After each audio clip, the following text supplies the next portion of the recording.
Hi everybody, मैं दोबारा से आपकी खिदमत में हाजिर हूँ लव योर नेबर के प्रोजेक्ट के साथ। और ये मैंने इसलिए इसका नाम लव योर नेबर रखा है। आप सब जानते हैं कि हमें एक दूसरे से सिंसियर होके अपने डॉक्टर्स के लिए सोचना है, उनके लिए आसानियाँ पैदा करनी है, तकलीफ़ें नहीं। कि वो अपने जो है इतनी ज़्यादा मेहनत के बाद, इतनी स्टडी के बाद फिर भी जो है जब तक कि वो कोई स्पेशलाइजेशन नहीं उनके नाम के साथ लग जाता तब तक जो है उनकी कोई कदर नहीं करता, चाहे वो जितने भी एक्सपर्ट या जितने भी एक्सपीरियंस या जितना भी उनका अच्छा काम हो। तो ये कहते हैं ना कि डिग्री की वैल्यू होती है, तो इसलिए वाकई में डिग्री की वैल्यू होती है। तो आपके पास अगर डिग्री होगी तभी होगी ना जब आप दूसरों की हेल्प कर रहे होंगे सिंसियरिटी से। ठीक है, हर कोई, ये गॉड गिवन चीज़ें होती हैं, हर कोई इतना इंटेलिजेंट पैदाइशी तौर पे पैदा नहीं होता है। तो हमें एक दूसरे का साथ देना चाहिए, ठीक है, और एक दूसरे की हेल्प करनी चाहिए। अगर हम साथ दे देंगे तो वो इंटेलिजेंट बन ही जाएगा एक ना एक दिन हमारी कोलीग। और इसमें हमें जो है वो फ़ायदा, पीछे जो मेन बात है वो फ़ायदा किसको होगा, हमें अगर आता होगा, हमारी थ्योरी और हमारा प्रैक्टिकल बहुत अच्छा होगा तो इसका फ़ायदा किसको होगा, मरीज़ को। हमें खुदा ने जो है ये शोभा किस लिए दिया है, मसीहा बनने के लिए, दूसरों की जान बचाने के लिए, ना कि दूसरों की जान लेने के लिए। जब हमारे पास नॉलेज ही नहीं होगी, अगर हम दूसरों को बड़ी जल्दी ये बात कहने में ज़रा भी देर नहीं करते कि इस डॉक्टर को तो कुछ भी नहीं आता, ठीक है, और जो है इस तरह हम कह देते हैं, लेकिन जो कि हमें कहना नहीं चाहिए। अगर हमने कोई अपनी पार्टिसिपेशन की नहीं उसकी तरक्की में, ठीक है, उसको सिखा दें, अगर उसको नहीं आता तो आप बता दें। आप मोहब्बत रखें अपने बहनों से, ठीक है, क्योंकि ज़्यादातर गायनी में फ़ीमेल डॉक्टर्स ही होती हैं हमारी कंट्री में, इसलिए मैं ये कह रही हूँ। सही, एक दूसरे से मोहब्बत रखें, सिंसियर रहें, ऑनेस्टी से एक दूसरे को गाइड करें, और ना तो तंज से गाइड करें कि तुम्हें कुछ नहीं आता, ना क्रिटिसाइज़ करके कि तुम्हें कुछ नहीं आता, ठीक है, और ना ही कमतर समझ के, बल्कि उसको अच्छे से तरीके से बताएं कि यार ऐसे नहीं, ऐसे होता है, सीख लो तुम ताकि याद रहे तुम्हें, ठीक है। बात करने का तरीका होता है, हम पेशेंट को काउंसलिंग करने के कितने तरीके इस्तेमाल करते हैं, सही है, और वो तो क्वैक भी हमसे कुछ ज़्यादा ही तरीके जानते हैं, जब भी उनकी क्लिनिक और बहुत ज़्यादा अच्छी चमकती और चलती है, क्योंकि उनको ये काम आता है जो कि डॉक्टर्स को नहीं आता, ठीक है।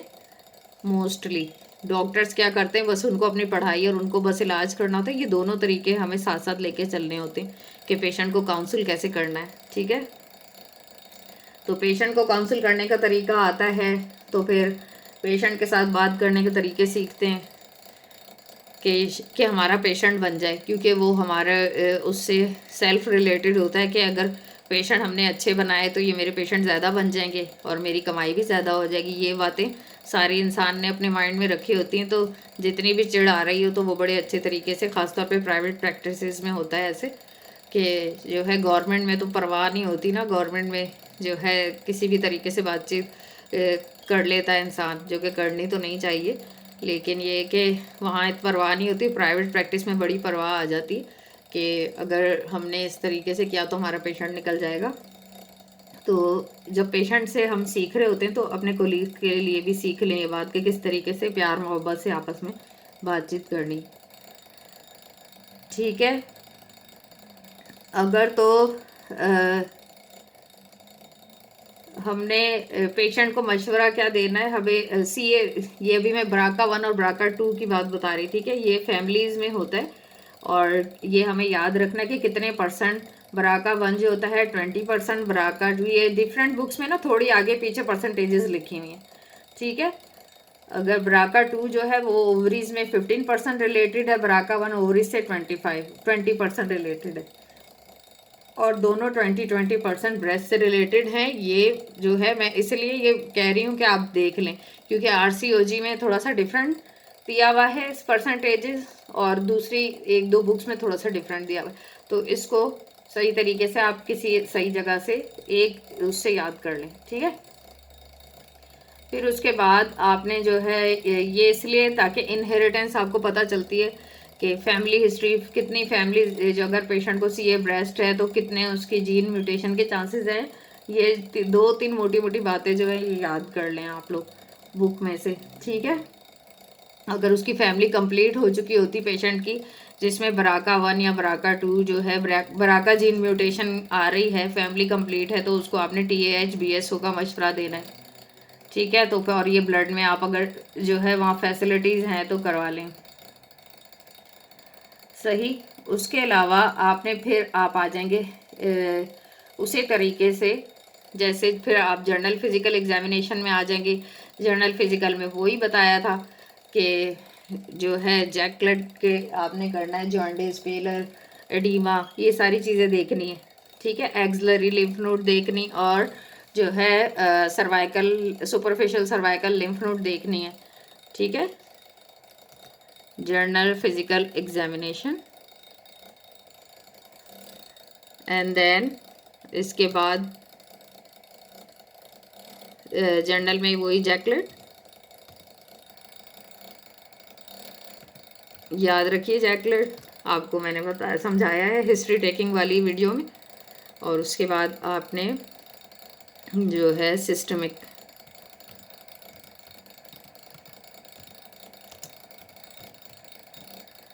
सिस्टिक एग्जाम में आपके तीनों आ जाएंगे, CVS,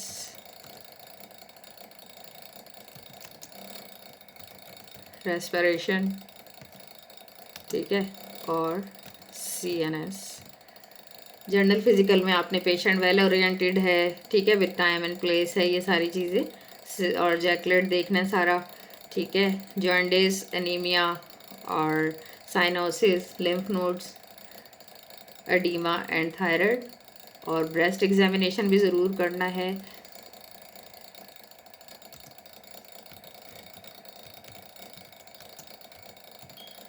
ठीक है। ब्रेस्ट एग्जामिनेशन ज़रूर करना है। और इसके अलावा सिस्टमिक एग्जामिनेशन में ये तीनों आ जाएंगे पॉइंट आपके, कि S1 S2 देखना है, रेस्पिरेशन जो है नॉर्मल वेजिकुलर ब्रीदिंग है या नहीं है। फिर एब्डोमिनल एग्जामिनेशन आ जाएगा,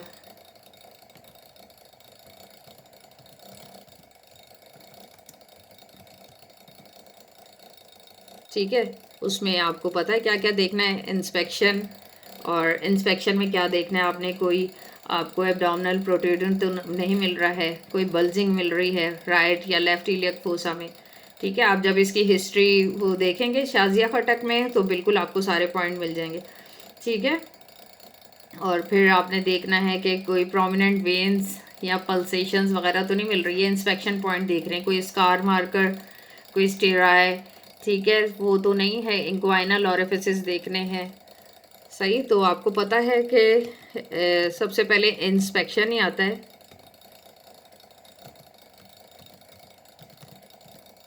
कि हम सिर्फ देखते हैं विजुअल इंस्पेक्शन। फिर आपके पास आ जाएगा इंस्पेक्शन के बाद पैल्पेशन,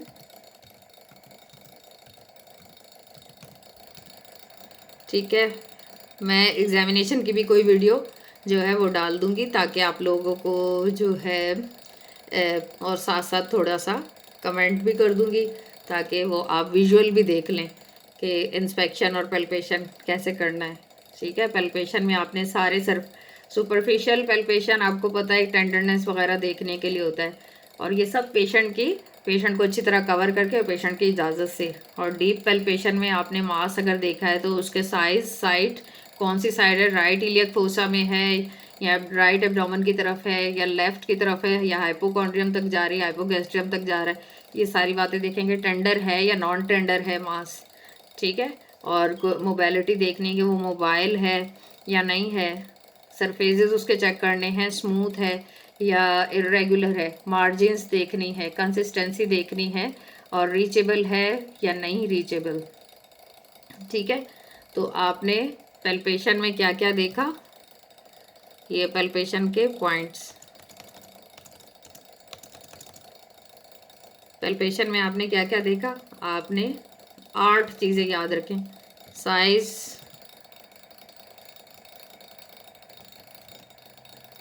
ठीक है, साइज, साइट,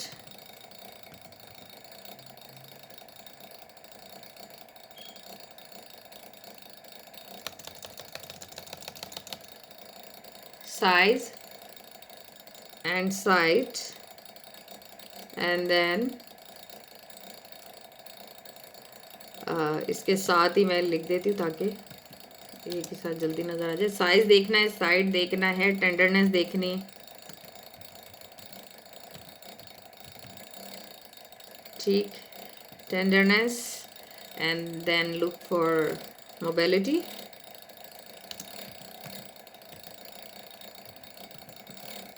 मोबाइल है या स्ट्रिक्ट है एक जगह, ठीक है। मोबिलिटी देखनी है उसकी, सरफेस देखना है, सरफेस देखना है, उसके बाद आपने उसकी मार्जिन्स देखनी है। सरफेस और मार्जिन्स में क्या फ़र्क है, ठीक है। सरफेस आप देखते हैं कि स्मूथ है या इरेगुलर है, और मार्जिन्स भी स्मूथ है या इरेगुलर है, सही। तो ये आपने देखना है।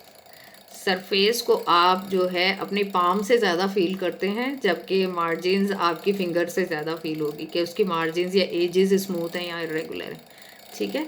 उसके बाद जो है कंसिस्टेंसी देखनी है।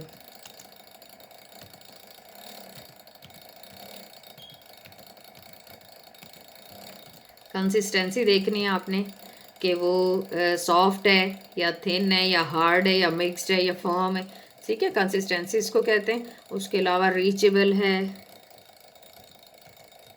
मास रीचेबल है या नॉन रीचेबल है, ये सारा एग्जामिनेशन बुक्स में आपको मिल जाएगा, सही है।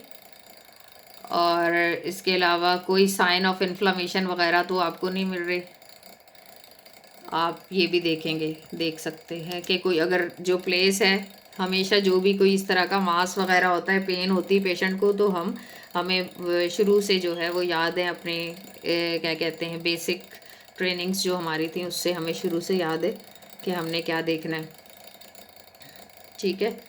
कोई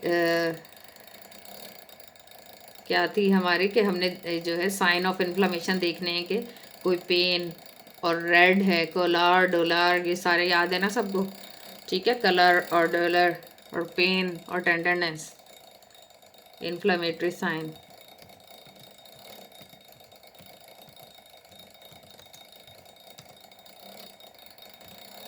ठीक है, ये देखने हैं। इसके अलावा हम मास डल है या डल ऑन परकशन है या क्या है, सही। पेल्पेशन के बाद परकशन में ये पॉइंट आ जाएगा कि डल है या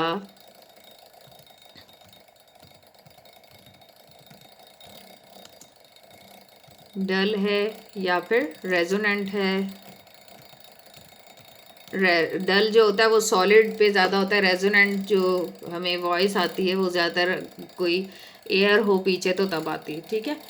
और कोई फ्लूइड थ्रिल, आपने अगर असाइटस आपको लग गया है कि भाई इतना एब्डोमेन तो बहुत डिस्टेंडेड है, तो उसमें असाइटिस में आपने क्या देखना है, फ्लूइड थ्रिल,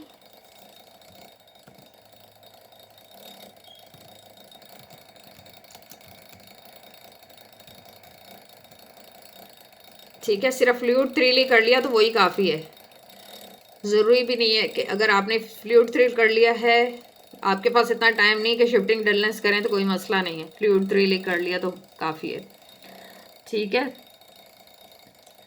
और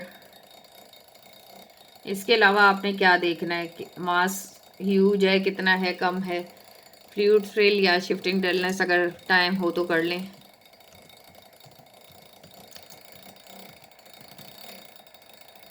उस वक्त इतना टाइम नहीं, ये जो हम लिखने में लगता है कि बहुत ज़्यादा हमारा टाइम लगेगा ये लिखने में,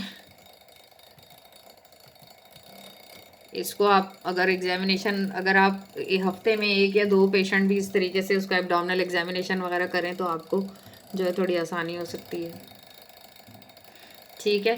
फिर आपने आ गया, ये गायनी का पेशेंट है, तो भाई आपने अब इसका क्या करना है, आपने जो है पेल्विक एग्जामिनेशन करना है, ठीक है। पेल्विक एग्जामिनेशन में इंस्पेक्शन पीएस आ जाएगा, और जो है बाय मैनुअल एग्जामिनेशन और रेक्टल एग्जामिनेशन, ठीक। अब आपने, क्योंकि गायनी पेशेंट है, उसका आपने पीएस तो ज़रूर करना है। तो सबसे पहले आपने जो है ना, पॉइंट 1 इंस्पेक्शन, ठीक है। तो आपने सारा जो है रिप्रोडक्टिव एरिया का इंस्पेक्शन करना है कि वल्वा वजाइना नॉर्मल और नॉट, सही है। Any inflammation, any hair, any ulcer, ये सारी जो चीज़ें हमने बतानी होती। फिर हमने पीएस करना है, पर स्पेकुलम एग्जामिनेशन, जिसको कहते हैं पीएस, सही। तो आपको जो है ज़्यादातर डक्ट स्पेकुलम या कॉस्को स्पेकुलम जो है वो यूज़ करना होगा। अगर तो आपका जो है ये उस पर भी डिपेंड करता है कि अगर यूवी प्रोलैप्स वाला पेशेंट है तो उसमें तो आप कैसे, वो तो प्रोलैप्स है, उसमें तो फिर आप सिम्स स्पेकुलम करेंगे। तो आपके पास दोनों स्पेकुलम होने भी चाहिए और वहाँ भी पड़े होते हैं ट्रॉली में, ठीक है। तो इसके लिए परेशान ना हो। अगर आपके पास नहीं भी है, वहाँ पर ड्रम में नीचे ड्रम पड़े होंगे ट्रॉली में, दोनों में दोनों स्पेकुलम्स पड़े हुए होते हैं। बाज़ों का तो उन्होंने पहले से ही ट्रे में भी रखे हुए होते हैं। तो आपने जो है, अगर नहीं रखे हुए, अपनी ट्रॉली जाके जो है, जाते ही अपनी जल्दी जल्दी से ट्रॉली आपने पहले वो सेट करनी है। 1 मिनट आप अपना बना ले कि मैंने 1-2 मिनट में ये करना है, क्योंकि आपने अपना टाइम ज़ाया नहीं करना, सही है। तो आपने पहला पॉइंट इंस्पेक्शन, दूसरा पीएस और तीसरा बाय मैनुअल एग्जामिनेशन,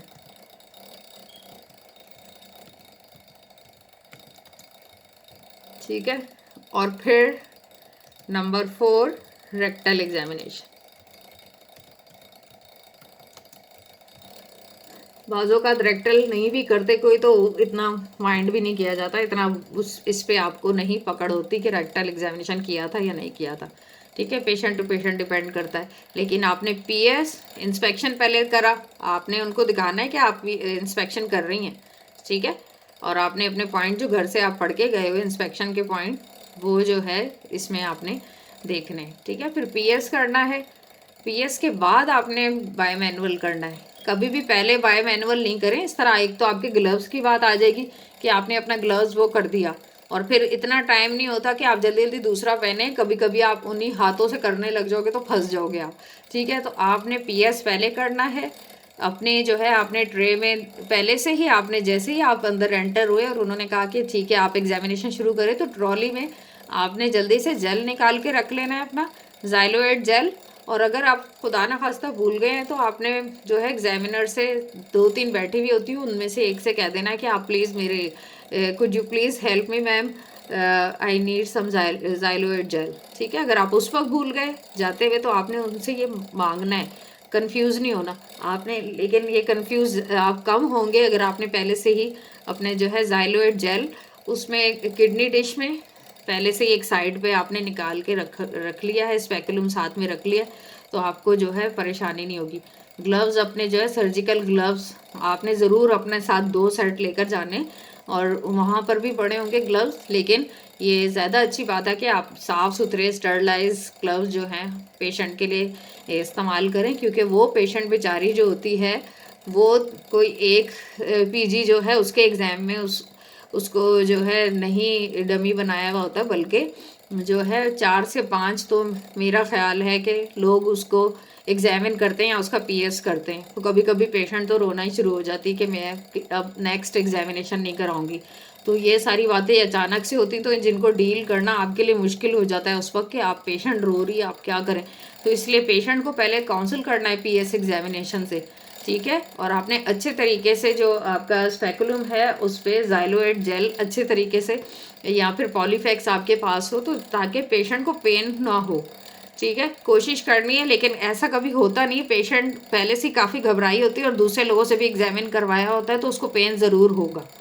तो आपने ये बात थोड़ी सी पेशेंट को भी समझानी है और एग्जामिनर को भी, ठीक है। कभी कभी वो आपने सारा काम सही किया हुआ होता है, तो आपकी इस बात को जो है पकड़ लिया जाता है, बना लिया जाता है कि पेशेंट को पेन आपने करवा दी।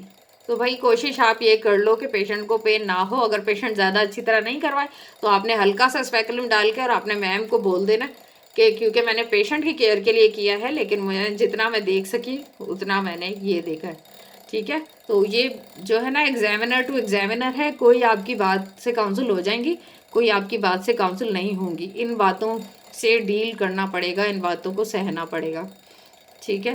तो कोशिश करें कि आप अपनी अगर रूटीन बना लोगे ना पेशेंट की, जब पेशेंट गायनी पेशेंट आता है आपकी ओपीडी में, प्राइवेट प्रैक्टिस में या गवर्नमेंट जॉब के दौरान, तो आप पेशेंट का जो है ना पीएस एग्जामिनेशन का अपना वो बनाओ ताकि लेस पेनफुल हो, ठीक है।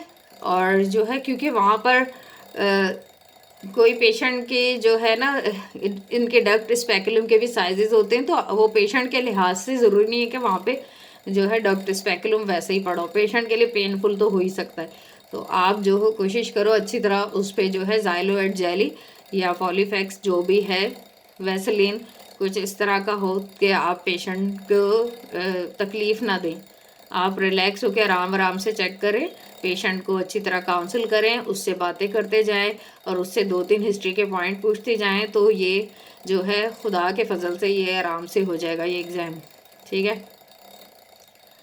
फिर आपने जो है बस ये सारी बातें देखनी है। उसके बाद आपने जो इन्वेस्टिगेशन मांगनी ना, उसमें सिर्फ अल्ट्रासाउंड नहीं बल्कि सीए ओवरी के लिए जो है वो सीटी स्कैन बहुत अहम है, ठीक है। एमआरआई और सीटी स्कैन, लेकिन एमआरआई जो है वो बहुत कॉस्टली होता है, ज़्यादातर नहीं कराया जाता, ठीक है। जबकि सीटी स्कैन जो है वो यूज़फुल भी होता है, अगर इन दोनों की कॉस्ट आपने देखनी है। और जो पेट होता है पीईटी पेट, ठीक है, प्रिंसटन इलेक्ट्रोटोमोग्राफी जो होता है वो तो तकरीबन 35-40 हज़ार का टेस्ट होता है। गरीब पेशेंट जो आपके सामने एग्जामिन के लिए होती वो नहीं कर सकती। अगर आपने नाम ले भी लिया ना इन्वेस्टिगेशन का, तो आपने फ़ौरन बोलना है कि क्योंकि ये बहुत कॉस्टली है, पेशेंट मेरी इतनी अफोर्डेबल नहीं है, ये पेशेंट का जो इनकम है वो ज़रूर पूछनी हस्बैंड की, कितने लोग हैं, कैसे गुजारा हो रहा है, ठीक है। तो सबसे इनमें सस्ता, जो कि इतना भी सस्ता नहीं है, लेकिन इनमें सबसे सस्ता सीटी स्कैन ही है 3,000 का, सही है। एमआरआई तकरीबन 5,000 या इससे ज़्यादा।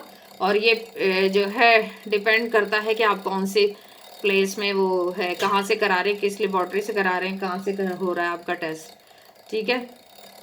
तो एमआरआई सीटी जो पेट है वो तकरीबन 35,000 40,000 का है, जो एमआरआई है वो 5-6 हज़ार का है, और जो सीटी स्कैन है वो 3,000 या उससे थोड़ा ज़्यादा हो सकता है, ठीक है।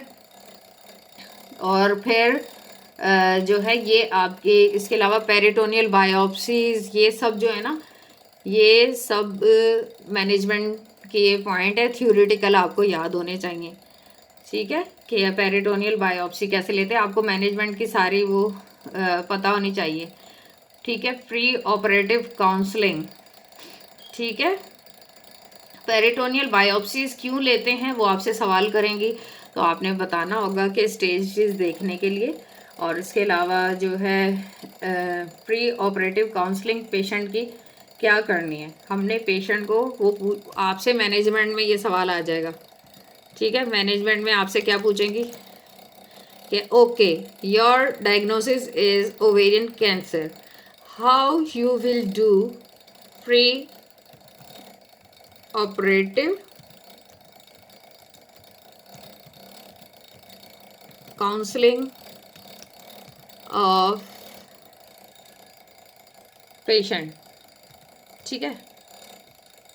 तो प्री ऑपरेटिव के आपने देख लीजिएगा, प्री ऑपरेटिव काउंसलिंग के जो पॉइंट्स हैं वो सारे शाजिया खटक में आपको मिल जाएंगे, आपको वो ड्यूहर्ट्स में मिल जाएंगे, आपको वो आरसीओजीज में आपको मिल जाएंगे सारे। लेकिन आपने अगर शाजिया खटक ले लिए एग्ज़ाम की तैयारी के लिए तो उसमें मिल जाएंगे आपको, आप उसमें ओवेरियन का पूरा टॉपिक पढ़ोगे तो आपको जो है मिल जाएंगे। उसमें क्या क्या होगा, सबसे पहले इंसिशन है, ठीक है, और उसकी ओपन या क्लोज बायोप्सी आपने ली है वो है, साइटो रिडक्शन डी बल्किंग है, नीड ऑफ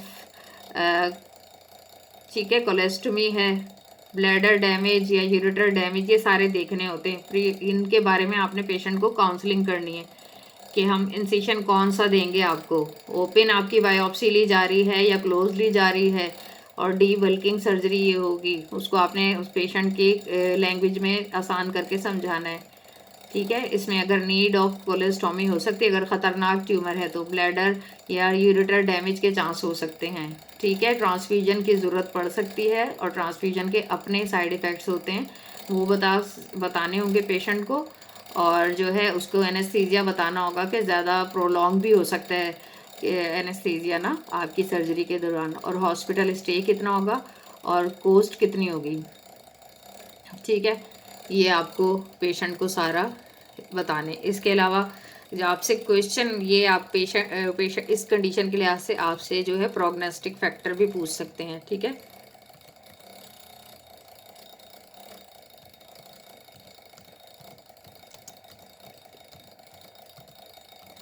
ठीक है। हो सकता है आपको जो है आप 2-3 दफ़ा देखोगे वीडियो तो आपको अच्छी तरह समझ में आ जाएगी, तो इससे परेशान नहीं होना कि ये कोई मुश्किल बात मैंने कर दी। इसमें मैंने पूरी कोशिश की है कि आसान तरीके से आपको समझाऊं।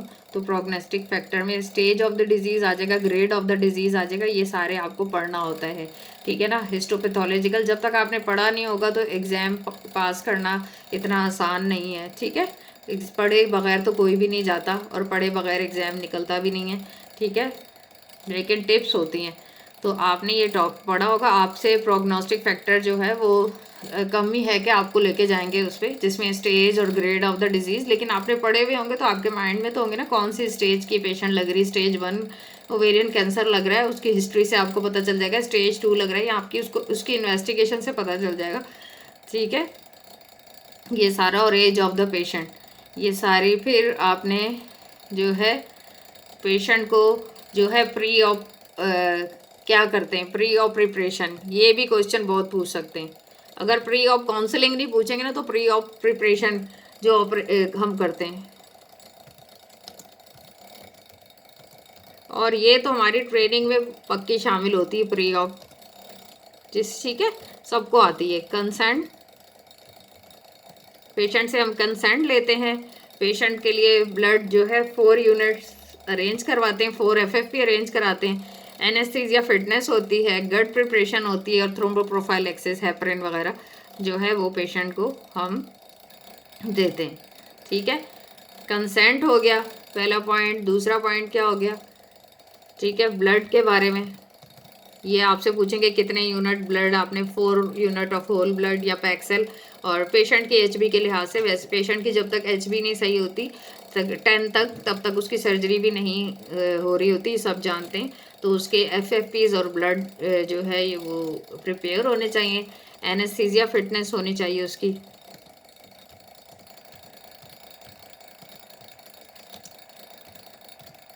ये सबको पता है, ये सारी बातें ये हमारी ट्रेनिंग के दौरान होती हैं। और थ्रोम्बोप्रोफाइलेक्सिस,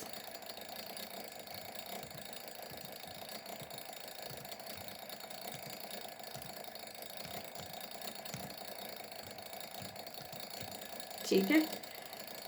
ये सारी बातें आपको पॉइंट्स में दोबारा से लास्ट उसका दिखा दूं ताकि याद रहे आपको। ठीक है। हमने इंट्रोडक्शन, पेशेंट से ग्रीटिंग और पेशेंट का बायोडेटा के बाद HOPI, उसमें ऑनसेट, ड्यूरेशन, सीवियरिटी। सीवियरिटी में आ जाएगा GIT, urinary bowel, leg symptom, menstrual irregularities, pain acute है या क्रॉनिक है, type of pain. Risk factor में फैमिली हिस्ट्री आ जाएगी, नलीपैरिटी है या मल्टीपैर। COCP जो है रिस्क फैक्टर में आ जाएगा। ट्रीटमेंट उसने हॉस्पिटल में कौन सी ली या पहले कहीं से आई है। इफेक्ट ऑफ ट्रीटमेंट क्या हुआ, ट्रीटमेंट हॉस्पिटल में क्या चल रही है। ट्यूमर मार्कर आपका वाइवा का वो जो इन्वेस्टिगेशन का क्वेश्चन है जो आपने मैडम से इन्वेस्टिगेशन पूछनी है। ठीक है। टाइप्स ऑफ ओवेरियन ट्यूमर आपको पता होना चाहिए। उसके बाद फ्लो चार्ट, मैंने आपको कहा कि RCOG की गाइडलाइन से दोनों जो है प्री और पोस्ट मेनोपॉजल ओवेरियन में जो है ओवेरियन ट्यूमर है उनके जो है वो आप याद कर लें, बहुत आसानी हो जाएगी। ये best to remember it to pass. इसके अलावा आपने जो LDH है वो महंगा टेस्ट होता है, ये याद रखना, इसलिए ज़्यादातर LDH को हम वो नहीं कहते। लेस देन 40 एज हो तो अल्फा फीटोप्रोटीन, बीटा SCG, और ये ज़्यादा कॉमन ट्यूमर मार्कर होते हैं। CA-125, अगर मोर देन 50 ईयर्स एज है तो CA-125 काफ़ी होता है। BRCA 1 और 2 जो होता है वो फैमिली हिस्ट्री के लिए होता है। ये आपका जो है मैडम ने क्वेश्चन पूछना है, ये आपने पेशेंट से तो नहीं पूछोगे, ठीक है, वो आपसे पूछ सकती है मैनेजमेंट में जी। जनरल फिजिकल में जैक ब्लड याद रखें, ब्रेस्ट एग्जामिनेशन, सिस्टमिक एग्जामिनेशन में जो है तीनों आ जाएंगे, कार्डियक, रेस्पिरेशन और सीएनएस। एब्डोमिनल एग्जामिनेशन में इंस्पेक्शन बता दिया आपको, पैल्पेशन में आपने क्या ट्यूमर जो है मास है उसका size, site, tenderness, mobility, surface margin, ठीक है, कंसिस्टेंसी, रीचेबल है या नहीं है, इन्फ्लेमेटरी साइन देखने, परकशन देखना है, डल है या रेजोनेंट है। असाइटिस में आपने fluid thrill, shifting, dullness, inspection. फिर आपने ये जो इंस्पेक्शन मैंने लिखा है ये जो है लोकल एग्जामिनेशन में आएगा, आपके जो वल्वा एग्जामिनेशन आप करेंगे उसका इंस्पेक्शन। फिर per speculum examination, bimanual examination, rectal examination. Management में प्री ऑपरेटिव काउंसलिंग के पॉइंट्स आपसे पूछ सकती हैं कि पेशेंट की क्या है, प्रोग्नोस्टिक फैक्टर पूछ सकती हैं, stage of the disease, grade of the disease, pre op preparation जो कि हमारी रूटीन में होता है जब हम पेशेंट को हमने ओटी में भेजना होता है, एक रात पहले हम ये सारा उसके कंसर्न ब्लड और कितना ब्लड अरेंज कराना है, उसकी एनेस्थीसिया फिटनेस हुई है या नहीं, और थ्रोम्बोफाइलेक्सिस हुई है या नहीं, ठीक है। तो उम्मीद है कि आज आपको ये समझ में आ गया होगा। मैंने 2 पार्ट्स में, पार्ट 1 और पार्ट 2 करके ओवेरियन ट्यूमर जो है आप लोगों के लिए सही है। Thank you so much and God bless you all. सही है, तो इसको उम्मीद करती हूँ कि आप लोग you with love your neighbour next. तो आप एक दूसरे से मोहब्बत रखें और अपने कोलीग्स के लिए सिंसियरिटी से सोचें, आप सब पास हो जाएं, हम सब पास हो जाएं, ठीक है, ये वाली सोच रखें कि उनकी भी भलाई और इस तरह जो है इवेंचुअली हमारे पेशेंट की भी डायग्नोसिस हो जाए, पेशेंट की भी भलाई हो जाए, ट्रीटमेंट अच्छी हो जाए, आप सब पास हो जाएं। मेरी दुआएं आपके साथ है, खुदा आप सबके साथ हो। गॉड ब्लेस यू, यीशु के नाम में आमीन, ठीक है। Thank you so much.